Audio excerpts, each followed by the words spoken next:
Second Kings chapter 4. Now a certain woman of the wives of the sons of the prophets cried out to Elisha, "Your servant, my husband, is dead, and you know that your servant feared the Lord, and the creditor has come to take my 2 children to be his slaves." Elisha said to her, "What shall I do for you? Tell me, what do you have in the house?" And she said, "Your maidservant has nothing in the house except a jar of oil." Then he said, "Go, borrow vessels at large for yourself from all your neighbors, even empty vessels. Do not get a few. And you shall go in and shut the door behind you and your sons, and pour out all into these vessels, and you shall set aside what is full." So she went from him and shut the door behind her and her sons, and they were bringing the vessels to her, and she poured. When the vessels were full, she said to her son, "Bring me another vessel." And he said to her, "There is not one vessel more." And the oil stopped. Then she came and told the man of God, and he said, "Go, sell the oil and pay your debt, and you and your sons can live on the rest." Now there came a day when Elisha passed over to Shunem, where there was a prominent woman, and she persuaded him to eat food. And so it was, as often as he passed by, he turned in there to eat food. She said to her husband, "Behold now, I perceive that this is a holy man of God, passing by us continually. Please, let us make a little walled upper chamber, and let us set a bed for him there, and a table, and a chair, and a lampstand, and it shall be, when he comes to us, that he can turn in there." One day he came there, and turned into the upper chamber, and rested. Then he said to Gehazi his servant, "Call the Shunammite." And when he had called her, she stood before him. He said to him, "Say now to her, Behold, you have been careful for us with all this care. What can I do for you? Would you be spoken for to the king or to the captain of the army?" And she said, "I live among my own people." So he said, "What then is to be done for her?" And Gehazi answered, "Truly, she has no son, and her husband is old." He said, "Call her." When he had called her, she stood in the doorway. Then he said to her, "At this season next year you will embrace a son."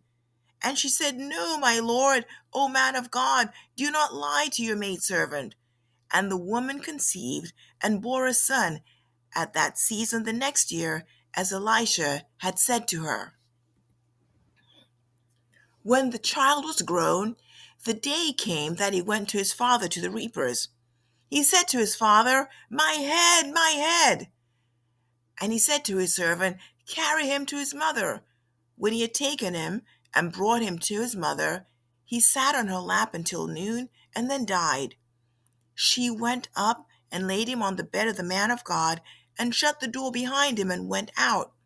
Then she called to her husband and said, "Please send me one of the servants and one of the donkeys, that I may run to the man of God and return."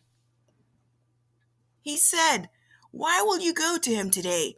It's neither new moon nor Sabbath."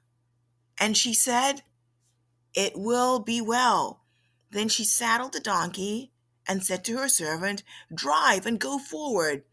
Do not slow down the pace for me unless I tell you." So she went and came to the man of God to Mount Carmel. When the man of God saw her at a distance, he said to Gehazi his servant, "Behold, there is the Shunammite. Please run now to meet her and say to her, 'Is it well with you? Is it well with your husband? Is it well with the child?'" And she answered, "It is well." When she came to the man of God to the hill, she caught hold of his feet, and Gehazi came near to push her away. But the man of God said, "Let her alone, for her soul is troubled within her, and the Lord has hidden it from me and has not told me." Then she said, "Did I ask for a son from my Lord? Did I not say, 'Do not deceive me'?" Then he said to Gehazi, "Gird up your loins, and take my staff in your hand, and go your way. If you meet any man, do not salute him. If anyone salutes you, do not answer him, and lay my staff on the lad's face." The mother of the lad said, "As the Lord lives, and as you yourself live, I will not leave you." And he arose and followed her. Then Gehazi passed on before them and laid the staff on the lad's face. But there was no sound or response. So he returned to meet him and told him, "The lad has not awakened." When Elisha came into the house, behold, the lad was dead and laid on his bed. So he entered and shut the door behind them both and prayed to the Lord.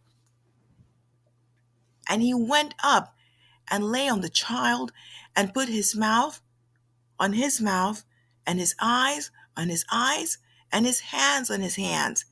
And he stretched himself on him, and the flesh of the child became warm. Then he returned and walked into the house once back and forth. And he went up and stretched himself on him, and the lad sneezed 7 times, and the lad opened his eyes. He called Gehazi and said, "Call the Shunammite."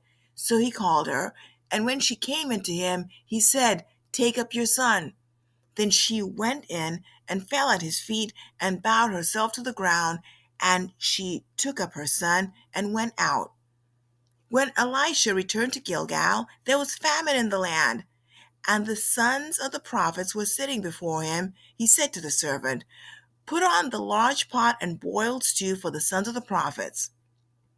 Then one went out into the field to gather herbs, and found a wild vine, and gathered from it his lap full of wild gourds, and came and sliced them into the pot of stew, for they did not know what they were. So he poured it out for the men to eat. And as they were eating of the stew, they cried out and said, "O man of God, there is death in the pot." And they were unable to eat. But he said, "Now bring meal." He threw it into the pot and said, "Pour it out for the people that they may eat." Then there was no harm in the pot. Now a man came from Baal Shalisha and brought the man of God bread of the first fruits, 20 loaves of barley, and fresh ears of grain in his sack. And he said, "Give them to the people that they may eat." His attendant said, "What? Will I set this before 100 men?" But he said, "Give them to the people that they may eat. For thus says the Lord, they shall eat and have some left over." So he set it before them, and they ate and had some left over, according to the word of the Lord. 2 Kings chapter 5. Now Naaman, captain of the army of the king of Aram, was a great man with his master, and highly respected, because by him the Lord had given victory to Aram. The man was also a valiant warrior, but he was a leper. Now the Arameans had gone out in bands, and had taken captive a little girl from the land of Israel, and she waited on Naaman's wife. She said to her mistress, "I wish that my master were there with the prophet who is in Samaria. Then he would cure him of his leprosy." Naaman went in and told his master, saying, "Thus and thus spoke the girl who is from the land of Israel." Then the king of Aram said, "Go now, and I will send a letter to the king of Israel." He departed and took with him 10 talents of silver, and 6,000 shekels of gold, and 10 changes of clothes.